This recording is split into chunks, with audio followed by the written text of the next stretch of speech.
अरे भाई केजरीवाल जेल से बाहर आए नहीं है, उनको बाहर लाया गया है, क्योंकि अगर ये गेम प्लान ना खेला जाता तो अगले 5 साल के लिए मोदी जी को राहुल गांधी के सामने झुक के रहना पड़ता। वीडियो बस लास्ट तक देख लो, आपका पूरा दिमाग हिल जाएगा। देखो बीजेपी गवर्नमेंट ने केजरीवाल के ऊपर एक नहीं 2 केस किए थे। पहला केस किया था ईडी ने, जो इतना स्ट्रॉन्ग केस था कि केवल लोअर कोर्ट नहीं बल्कि हाई कोर्ट ने भी बोला था कि इतने सारे सबूत देख के पहली नजर में ये स्कैम साफ साफ दिख रहा है, और इसीलिए कई बार बेल को रिजेक्ट किया गया था।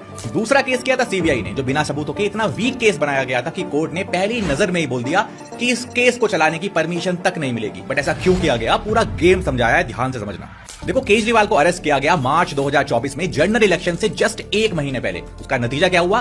केजरीवाल की पार्टी और इंडिया अलायंस की गंदी हार और बीजेपी का फायदा।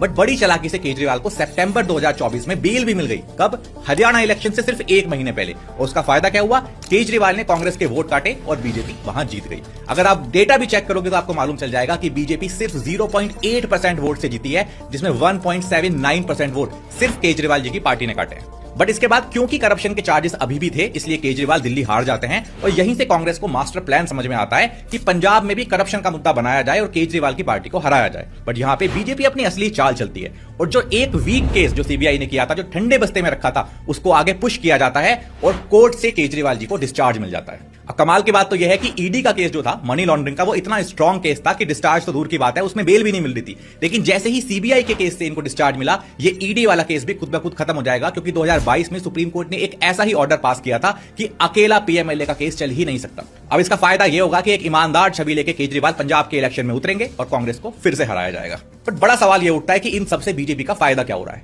इतना जबरदस्त फायदा हो रहा है, आपका दिमाग हिल जाएगा। देखो राज्यसभा के अंदर किसी भी अमेंडमेंट के लिए बीजेपी को 2/3 मेजोरिटी यानी कि 162 सीटों की जरूरत है, बट एनडीए के पास 133 सीटें हैं, यानी कि 29 सीटें कम।